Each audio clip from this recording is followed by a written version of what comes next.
to the entertainment Talking Sports. What is going on, football fans? Back at it with another New York Giants video. Hope everybody's staying safe out there. I'll probably have another video up today. We'll have to wait and see. In addition to that, I plan on being live tonight for my weekly Q&A. So hopefully I see some of you guys there for that. But in this video, I'm going to talk about the case that, every New York Giant fan is thinking about right now. Of course, with Deandre Baker, we continue to update that. A lot of new news came out earlier this morning, late last night, regarding Deandre Baker and the case, and it's starting to look more and more likely that Deandre Baker may eventually be a free man. Now, I'm going to wait and, see how everything plays out. I'm not going to judge one way or the other until we get all the facts, but at the end of the day, if there is not enough evidence to convict somebody, regardless of whether they're guilty or not, they're not going to be going to jail. That's the way it works, and it's looking more and more likely that that may be the case, and hopefully Deandre Baker is completely innocent of all these crimes and he doesn't spend a day in jail. That's what I'm hoping for as a New York Giants fan, and we'll have to wait and see, even if that is the case, if the New York Giants and Roger Goodell do not penalize Baker and allow him back on the football team. That remains to be seen. So I'm hoping that that is the case. I'm hoping that this kid gets a second chance. I know that everybody deserves a second chance in this country, and you're innocent until proven guilty. And we'll wait and see how the whole court case plays out. In addition to that, I also wanted to speak on another situation that I talked about a couple of days ago regarding Cody Latimer. Latimer was arrested on like 5 or 6 counts, and one in which involved a gun. It might have been multiple that involved a gun, but regardless, he was arrested. His lawyer had come out when Latimer was arrested and said that there was going to be a lot of news that came out that people wouldn't believe. Well, some news came out yesterday, and you may not believe it. Pretty crazy stuff, and I think when you hear it, you'll understand why Latimer may have pulled his gun on somebody. Whether or not he spends time in jail, that's still up for debate, but it's certainly understandable why he was upset. But let's jump into some of the news regarding Deandre Baker and regarding Cody Latimer. The first quote I wanted to pull up here was this, and Deandre Baker, of course, pleaded not guilty today to 8 different counts. When we eventually go into the NFL hearing, we're going to say the state of Florida determined this kid to be of such high character, they gave him a license to carry a gun. Baker's attorney, Patrick Patel, told Zach Rosenblatt of NJ Advanced Media. Was he in the wrong place, at the wrong time, with the wrong group? Probably so. And that's just common sense. I mean, the kid was clearly... man. Somebody criticized me for that. I say that because I'm older than him. The man was clearly, not in the right place. Was not making the best decision. And I don't think anybody would debate that. He's going to parties, first off, during a pandemic. Probably not the best idea. And it's not the best image for his character, especially coming off a year where a lot of people question that. So we'll have to wait and see how that all plays out. The next thing. On Sunday night, Deandre Baker reached out to his employer to ask for forgiveness. Baker followed the instructions put forth for him and reached out to Jerry Mead, the Giants' vice president of security. Baker, according to one of his attorneys, conveyed his condolences and asked his contrition be relayed to his teammates and general manager, Dave Getteman. So there you have it. He's already reaching out to the New York Giants. He's apologizing for his actions. That doesn't necessarily mean he's apologizing because he did what he's being accused of. He could be apologizing for the fact that he put himself in the wrong situation. And that he was not showing up to the virtual meetings, things like that. His attorney has also said that he's been scared straight. He thinks he sees a new man. But, of course, these are all things that his attorney is paid to say. I'll believe it when I see it. Actions speak louder than words. If he is allowed off, if the Giants let him back and he is not punished by Goodell, which is still a high probability, but if this all takes place and he's allowed to start week 1, I'll believe it when I see it. I want to hear that he's putting in the work, that he's not slacking. Things that were red flags before he came into the league and things that continued to be red flags after he entered it. And I think it's why a lot of New York Giants fans, even though he was a first-round pick, are okay with this team moving on at this point in time. But we'll have to wait and see if the Giants do give him that second chance, if he is deemed innocent. Next thing, this coming out from Pat Leonard. Giants cornerback Deandre Baker pled not guilty to all 8 counts in a filing late afternoon by his defensive attorney, Bradford Cohen. Seeks trial by jury. And, I mean, isn't that what you expected? I don't think anybody expected. I just want to explain, this does not mean that he's innocent or not guilty. It means he's pleading innocent or not guilty. Not guilty. So that's what you expected. This case is now headed to trial, but when I play the audio clip, it's very possible that this does not even get to trial, and if it does, it's looking more and more likely that Baker will get off. The next thing I wanted to pull up was Paul Schwartz's quote that he pulled up on Twitter. This is what his attorney said talking about Deandre Baker. They're ruining this kid for no reason at all, other than he was an easy mark. I believe this is an extortion to try to get money from him.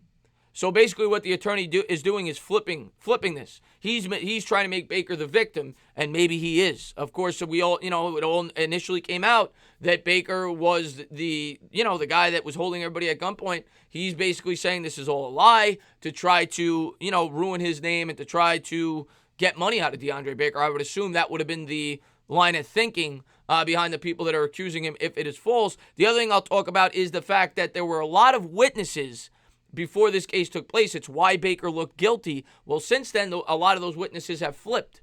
And some people may point to the fact that they think maybe they were paid off, or maybe they just completely changed their stories and they got nervous because they were lying. That's up for you to decide. And then finally, I wanted to pull up this from Adam Schefter regarding Cody Latimer.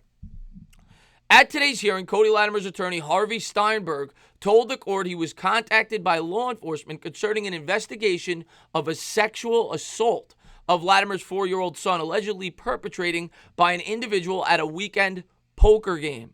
And from what I gathered from that, I would guess and assume that that was the guy that Latimer pulled the gun on and why he was arrested. And, he still may be going to jail for this.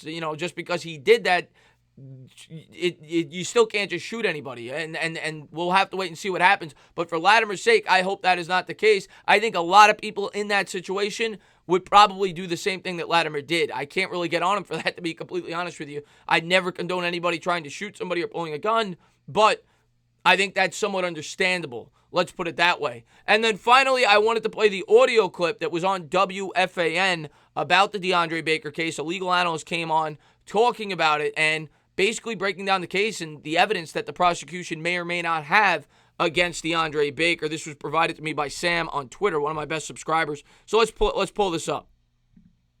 Can you just describe to us and our audience just how much things have changed for Deandre Baker in terms of what he's facing in the legal system? Oh, drastically. When we last spoke, there was 60-plus years worth of time potentially on the table if he was convicted. And now, I don't even think they have a case. I don't think a prosecutor can, with a good faith basis, bring a case like this where you have the only evidence that they have, and this has been substantiated by both sides.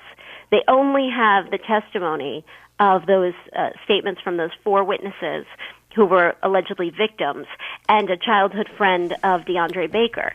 And now all 5 of those people have gone over to the defense's side and essentially written affidavits completely recanting their stories. So if you have no other evidence, no video, no audio, nothing but these 5 people who have now changed their stories, there's no case anymore. There's absolutely no case. But how is this possible? How do you go from that to this? That's what I was wondering, too. It essentially feels like the defense attorneys dismantled the police's case before they even had a chance to build it. This all happened within 36 hours.